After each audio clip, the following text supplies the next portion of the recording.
This is a production of Cornell University. Help me welcome Krishan as he gives us his presentation.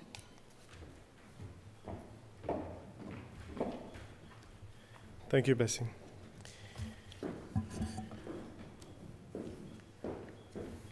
So they've got some gadgets here as well, just to let you know, for the speakers. If the questions get too hot, I can always... All right. So I'm here, I've been introduced, Krishan Bheenick. When I wrote the title of this abstract, I thought, okay, well, that was about sometime in November last year. I thought, okay, by now, we should have figured out what is it that our strategy will be in terms of intervention, in terms of information communication and knowledge management. So I thought, well, this might make a good title for this presentation. Just to give you some background information for those who are not familiar with the CTA, we are an international organization that is operating in 79 countries, covering the sub-Saharan Africa, Caribbean and Pacific regions. We are funded by the European Union, and we run our activities, or we run our activities in the ACP regions. The CTA is regulated by the Continuum agreement between the European Union and the ACP member states. And the center, which is 29 years old now, is going to be 30 years old next year, was set up to strengthen policy and institutional capacity in the ACP regions, and obviously to build up information and communication management capacities of those institutions. And all this is for the overall goal of achieving reduction of poverty, achieving food security, managing our natural resource base, and so on, and increasing resilience of the ACP agricultural and rural development sector. Now, the CTA goes through these 5-year planning phases, and the current one is from 2011 to 2015. So we have listed for this current 5-year period 3 strategic goals. One along the spectrum of policy processes and strategies within the ACP regions. The second one being assisting in the development of value chains. And the third one, which is more relevant to the presentation here, is to strengthen information, communication, and knowledge management capacities of the ACP institutions. So in addition to that, we have adopted, the CTA proposed to adopt a regional approach. So that is working towards implementing activities at national, but through the regional organizations, sub-regional organizations, and regional networks. So that's the background in terms of what my institution is about, the CTA. Now we get to the topic itself. Now, ICKM is the term they used in the strategic plan to stand for Information, Communication, and Knowledge Management. And it's quite interesting that we've combined some of the terms we've heard being mentioned before: information, communication, knowledge management. Now, the way we look at it now, or the way I would sell the story to you, would be to say that it all goes back to your own organizational objectives. If you are starting off and you want to work on developing your ICKM capacities, then you need to look at what your current situation. Now, I mentioned that the CTA is now working more and more with the regional organizations, which they themselves have a dual role of managing not only the information and knowledge within the organization, but also promoting information and knowledge management among their own stakeholders or the other institutions. So we are helping regional organizations who in turn are meant to help other regional organizations or the countries in their regions.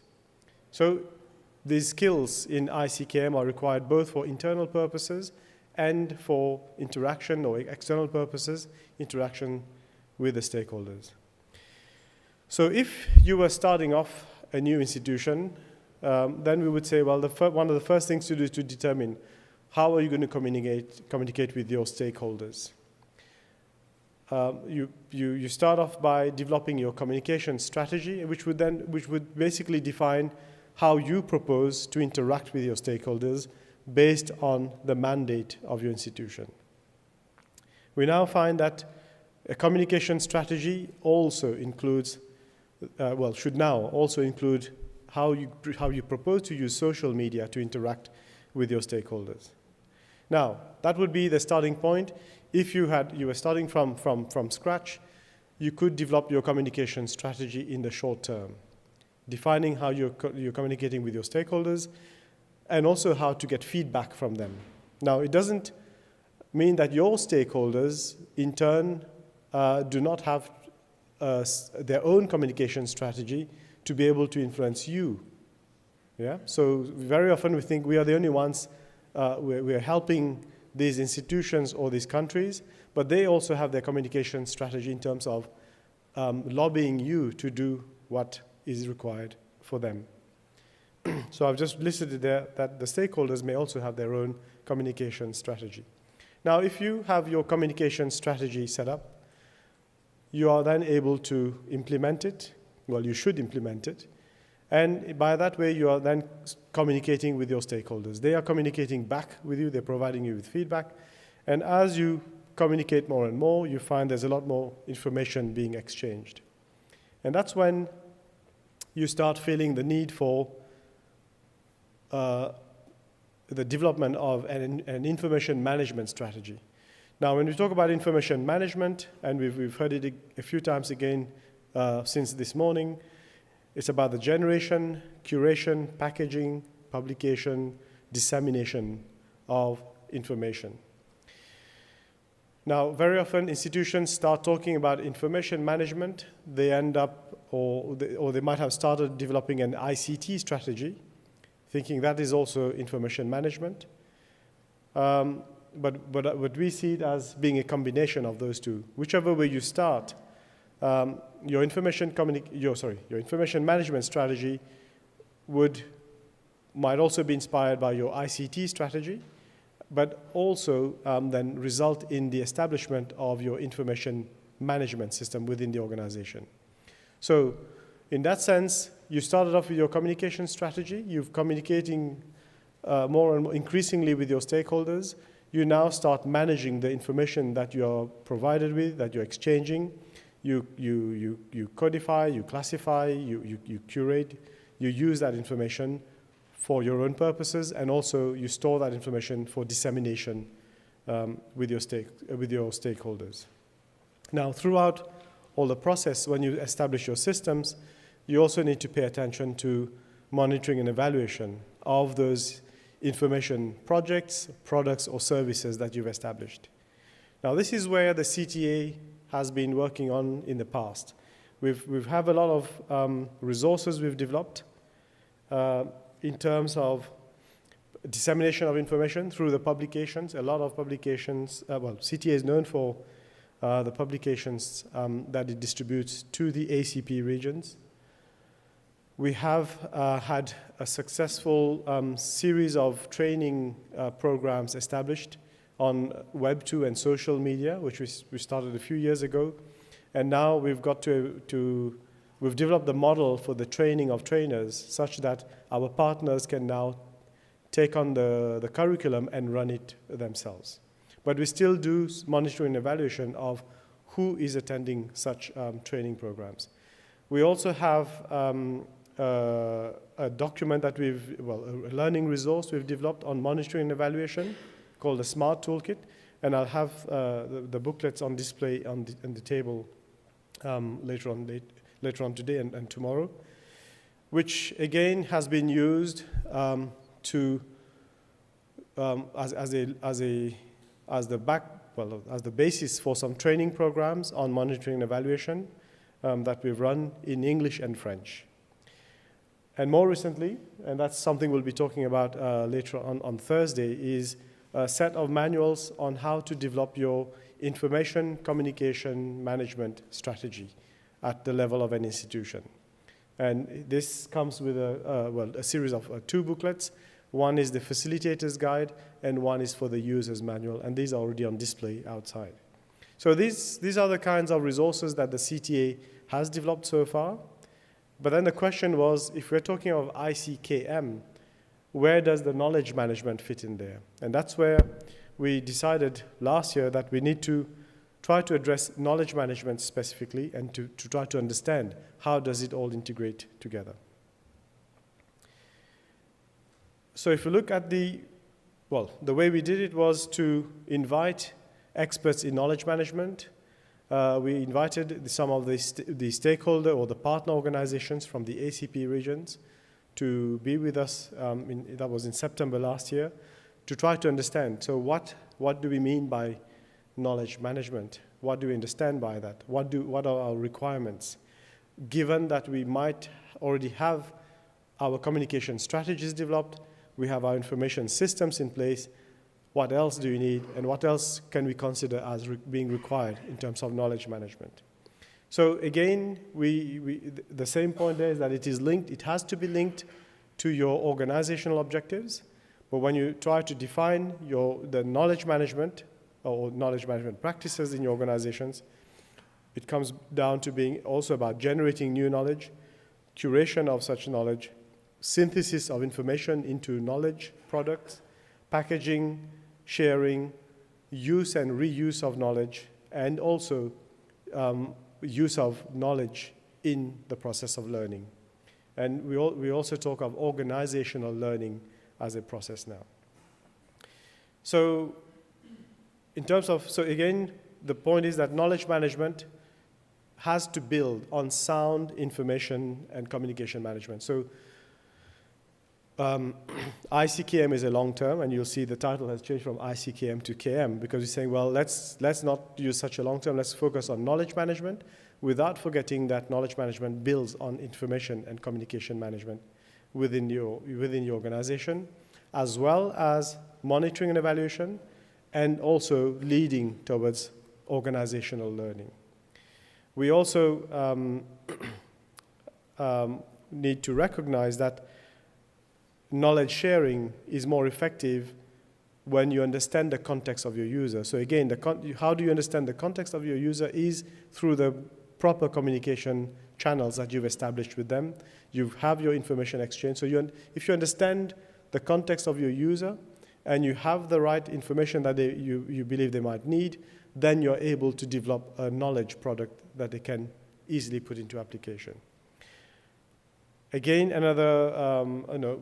we have to recognize that a lot of tacit knowledge, and I think Anju talked about it before, things that are not documented, but a lot of this knowledge resides in the minds of our staff and the community that we serve.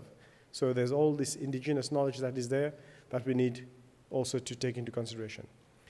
And again, knowledge management is something we also realize that people already practice aspects of knowledge management without necessarily calling it knowledge management. We might call it information management, we might call it making good sense of something. It seems very logical. Some of the practices we have in our meetings and so on are reflected in terms of knowledge management. But I'll come back to the consultation we had, where we invited these roughly about 20 people in the room, and we put this matrix up, this diagram up for them, saying, well, this is what knowledge management is about. And after one and a half days of actually going through each one of the boxes and trying to understand what is it that we were conceptualizing and how we did the analysis of knowledge management practices at each and every level, it was tedious, but finally they realized that, yes, it was a useful model to help us understand how we practice knowledge management within our organizations. Now, this is not something you would want to put up when you're trying to advocate to the director of an institution that, yes, you need to put into place good knowledge management practices. So we came up with some concepts that we can use for advocacy. And we call it the knowledge management tree. So again, if you had to ask let's say your director of an institution, or if they ask you what is knowledge management, you can put the question back to them, well, think of your garden and draw a picture of how you visualize your garden. Very often they'll talk about this tree. They might draw a tree in there. And you can say, well, this is synonymous with your knowledge management system that you want to have in your organization. There are roots of the tree that are well grounded in the organization, and there are different qualities of the root. We'll talk about that in a moment. A strong trunk that links this anchor in the organization with various aspects of knowledge management, which are more visible to the external world. How you're creating information and knowledge, how you're storing that knowledge, and how you're using that knowledge and making use of it. What connects them together are the systems you have in place within your organization, information, communication, strategies that you're implementing, monitoring and evaluation, and innovation that occurs within your organization. So these are the kinds of concepts we've used and we've developed a series of leaflets that people can use to advocate vis-a-vis the management of the organizations in terms of adopting or thinking about introducing knowledge management practices within the organization. So just to summarize, the concept is described on the left. So we have also the scene setting elements. You have the stakeholder views on the right. You are also affected by external resources, whether it's financial and so on. External environment, being the sun there, that affects the way the knowledge management tree grows within the organization.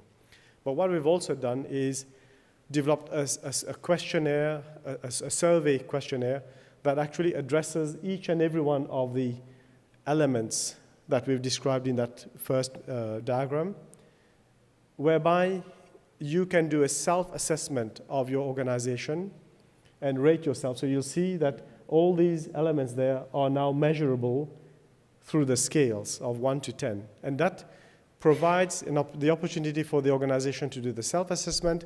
You can have an internal workshop to start discussing, well, where are the areas where we need to improve on knowledge management.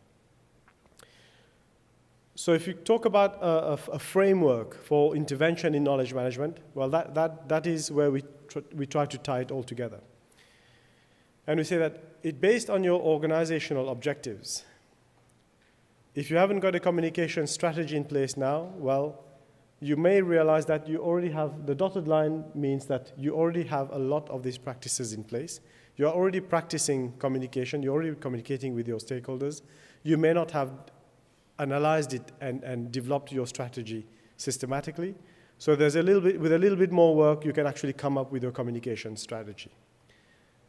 If you already have your information management practices in place, with a little bit more work, you can already develop your information management strategy, or as we have done it, is to combine them in the form of an information communication management strategy document, yeah? Probably need 2 minutes, yeah? And then finally, at the bottom, okay, we say, well, organizations are already practicing knowledge management. It's just that they don't call it knowledge management.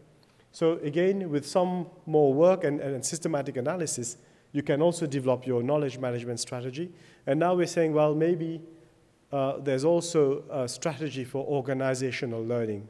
And that has been one of the messages we heard before. Was it the information literacy policy and so on, was about how you get access to information, use that information for learning purposes. So an organization can actually do that. Now, the point at which you would enter based on your organizational would be based on the situation analysis of your organization. If you don't have a communication strategy yet, we would say start there. But if you've got those elements, then you can start working on the other elements as well. So in that sense, we are operating at various levels. From the CTA's perspective, and let's start at the top. We would like to be able to contribute to the strategic thinking on knowledge management and learning on knowledge management, and that's through interactions like we are doing now with communities like the IAALD. There's the IAALD movement. There's the ICKM, Knowledge Management for Development community. There are initiatives going on at global level, the Tropical Agricultural Platform, but also interacting with policy and value chains communities. We're implementing, we're helping our partners, and we heard from SPC how they're trying to develop their portals on knowledge management. We're trying to improve on the engagement of communities of practice on knowledge management, either through the provision of platforms for them to interact on, but also facilitating interactions among different communities of practice.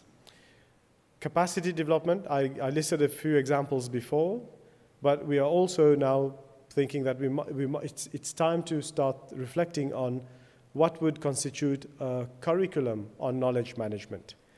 Yeah, and finally, to become more practical, we're saying, well, we also need to be able to help in terms of professional exchange on knowledge management.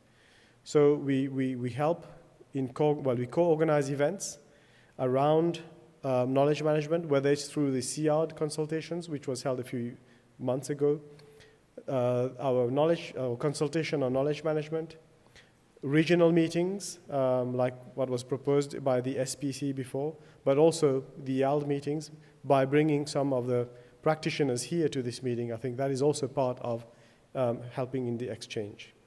Obviously, discussion forums, and we also have magazines, like we have the ICT update that talks about ICT and ICKM in general. I'll just maybe leave you with this diagram, which I used last week at the FARA General Assembly, which is a meeting with all those involved in agricultural research and development in Africa, where they were also discussing an integrated approach to information management. And we find that there are different levels at which we operate to the left. There are different disciplines that are involved in knowledge management to the right. And in the middle are the kinds of technologies we use. On the left in the box are more the technological aspects, but on the right are more the organizational aspects that we think this KM approach addresses. And yeah, I'll just do some little advertisement for CTA. This is just a conference that is happening in November this year. We do organize a conference every year, and the theme for this year is actually ICT for agriculture. Thank you very much.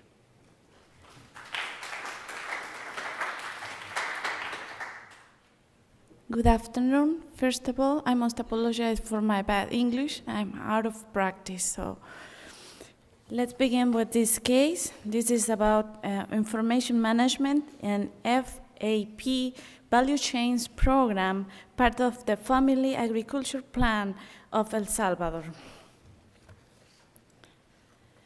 Okay, this is about ideas, solutions, creativity, low-cost strategy management. These topics are important for this Congress about information, communication, and innovation. Do you like conclusions? So let's begin at the end. Main lesson learned in this experience is any agricultural program or project, however small, must contain in its planning and structuring a communication component. An adequate budget is necessary to satisfy the expectations throughout the process, particularly associated with the projection and positioning in terms of image. What did we do in the Family Agricultural Plan of El Salvador? First, what is ICKM? We are a specialized agency of the Inter-American System for the promotion of agriculture and rural well-being. In this case, we were co-executor in FAP value chain program. This is the plan with 4 different programs, and we worked on the second one, the communication experience. Okay, ICA's office in El Salvador, co-securing the FAP value chains program with public funds, established a communication unit, part of the multidisciplinary support team managed by a local personnel. This is about human resources and modern equipment, and that's my crew. They are my hands. And we focused on 3 priorities, and thinking about the brand and its power. The first one is graphic identity construction. So in that case, in the Family Agricultural Plan, we gave personality for the 4 programs. It created a standardized graphic line to the branding exercise. We had the support of a built brand, and the result was a graphic identity manual and a strategic communication. If you take a look, I will show you later.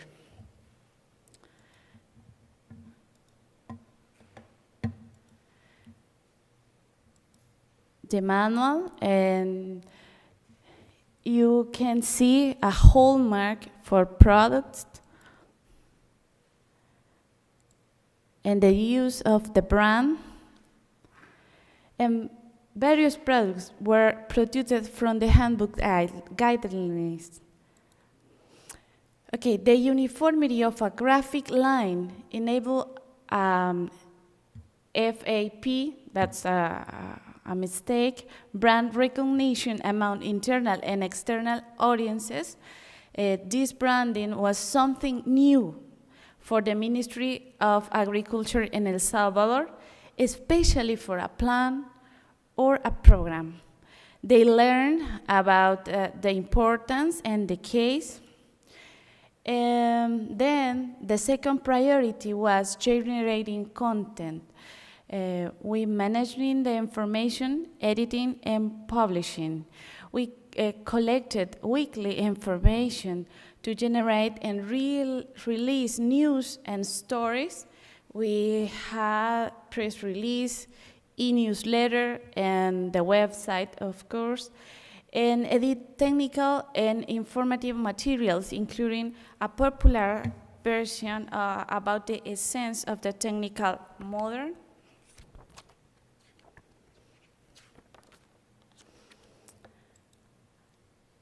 And we had a photographic record, and we produced a didactic video about the technical model applied.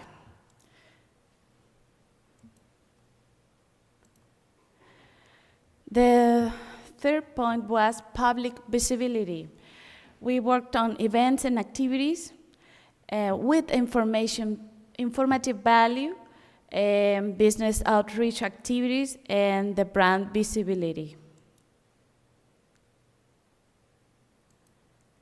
And the recipe in this case is a small communication team plus branding plus information plus visibility, and you have appropriate communication solutions.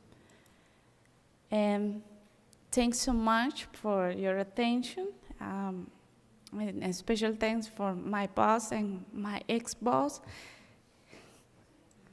And coming soon, okay.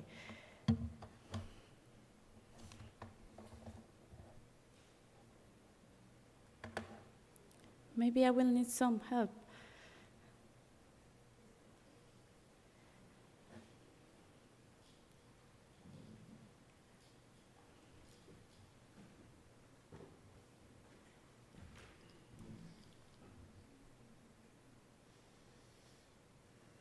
We are working in these two materials. One of them is about success stories, and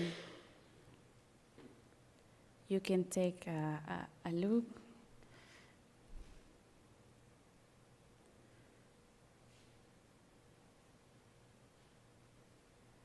And the other one is a photo book.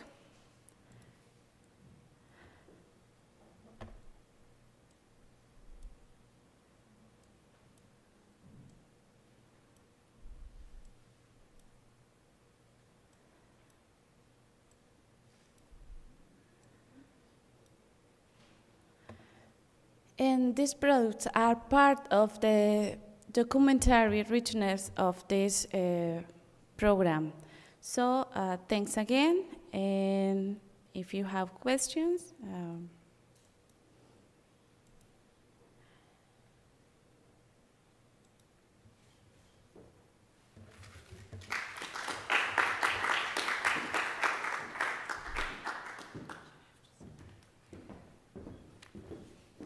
Thank you, Cindy.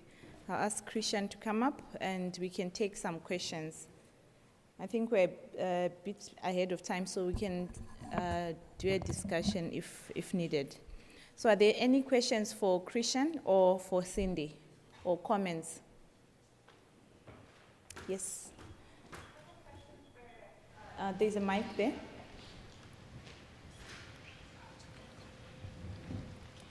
Christian will help me with the translation. Okay, Cindy says Krishan will help her with the translation. Christina. Christina. Okay, Christina, so you can come up. I can ask in Spanish and English. Okay. So, I think English is better so that... okay, I'll ask in English and then in Spanish. My question is, how do you find what your audience is, and then how do you tailor your materials that you're producing through your communication strategy to fit that audience? Entonces mi pregunta es, ¿cómo saben cuál es su audiencia por los materiales que están produciendo? ¿Y cómo hacen que los materiales que están haciendo por su estrategia son apropiados por su audiencia?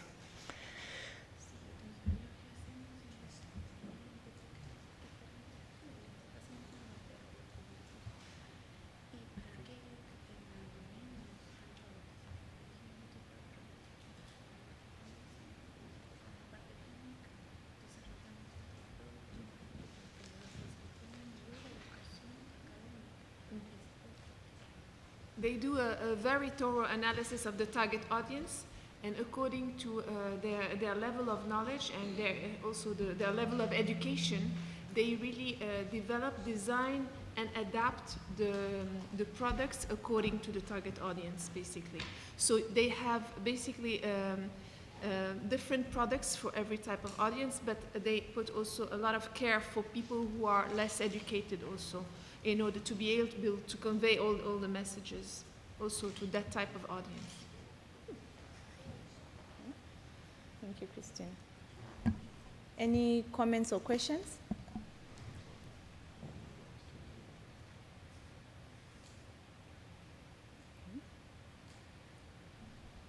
Going once? Okay, there we've got... See how this goes.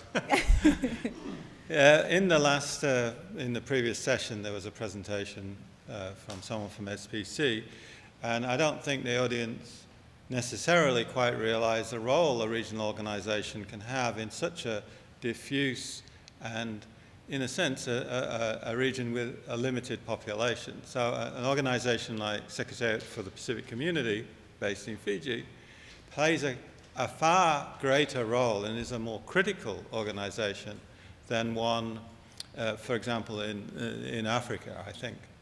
So that's one thing. Second thing is when Krishan was talking about, the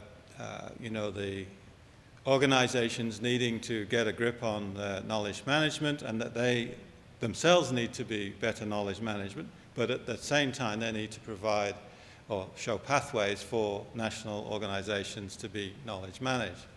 And I sometimes think that there is a disjoint there between the ability of the regional organizations to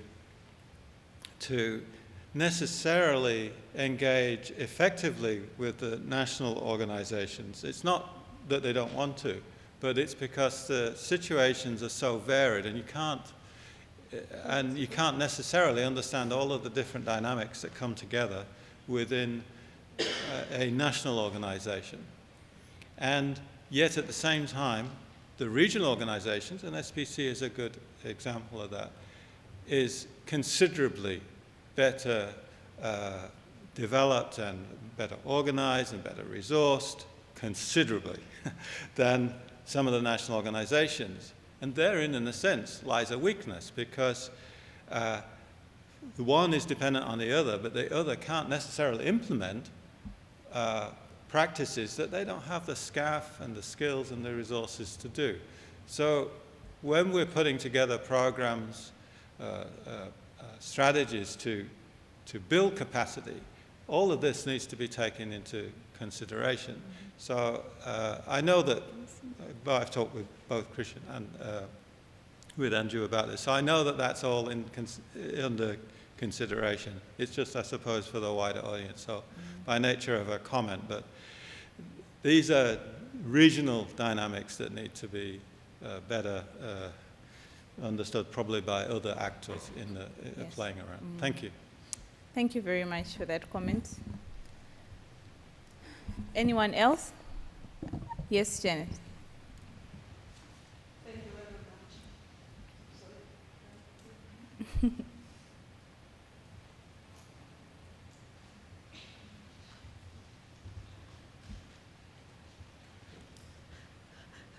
Thank you for your presentations, especially they are related, so they are good presentations.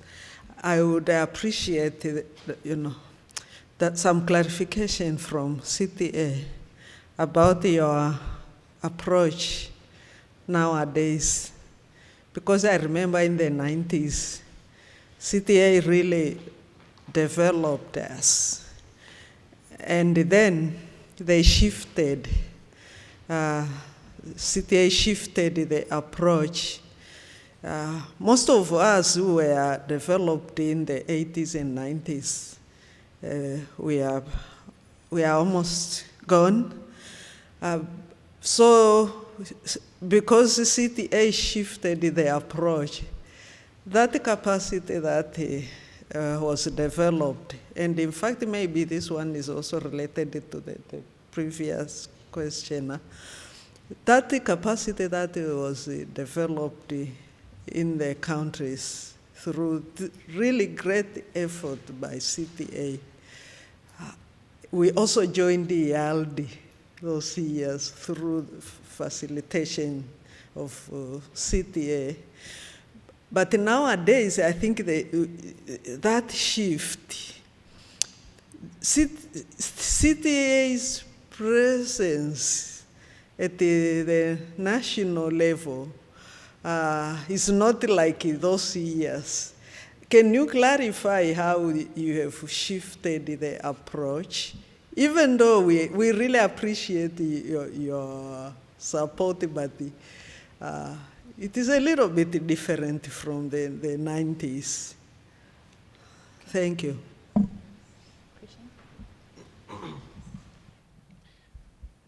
Thank you, Janet, and thank you, Peter, as well. I think both of these interventions are related. And I'll start with Janet's question. It's all to do with this principle of subsidiarity. And also, I think Peter's issue is that CTA was in the past doing a lot of activities, and actually, well, based on the requests coming from partners, which were generally institutions located at national level, were putting requests to the staff at CTA for activities, and we were funding them. But then, more recently, when we did the review of the last strategic plan, we were told you are diversifying yourself too much, you are doing too many things, and you cannot demonstrate impact of what CTA has been doing. So they said, well, you also now have the existence of all these sub-regional organizations. So CTA operates in 6 sub-regions, so 4 in Africa, Pacific, and Caribbean. So again, the approach is also similar to what other, let's say, global partners are doing, is to work more and more through the regional, sub-regional organizations for the benefit of the national institutions.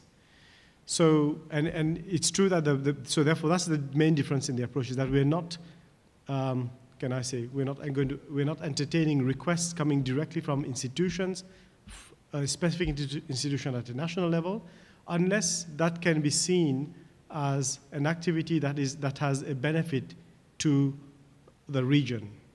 And thus, the approach is now to promote the development of interventions from a regional perspective, including several countries or institutions in the region working together with a sub-regional organization to implement these activities. And that's one of the problems that what Peter raised, is that there was capacity building. Capacity building is required at national level. We all agree on that. And I'll take the example of Africa with the development of FARA and the SROs, and we had the 6th meeting. What is it called? It's the African Agricultural Science Week. And we did a kind of review of what is happening in terms of information management. And we reached the conclusion that, okay, yes, before maybe 5 or 6 years ago, when we started a project that was supposed to have a bearing at national level, working through sub-regional organizations, those sub-regional organizations like the Azaracas, CARDESA is now, CORAF and so on, did not have the capacity to be able to run or to assist the countries implement. Over the past 5 years, we've done more capacity building at national and sub-regional level, that we now feel we are ready to have actions or initiatives implemented at national level, which in turn now contribute to the sub-regional systems, rather than sub-regionals telling the nationals what to do. And I think that is a sound recognition of the capacity that has been strengthened at the national level to contribute to these regional and continental efforts. Thank you. Thank you, Krishan, for that clarification. Any other comment or question? I think we can take one last one, if there is someone who wants to ask or comment. Okay. All right. Can you help me thank our presenters and our translator? Thank you very much. This has been a production of Cornell University. On the web at cornell.edu.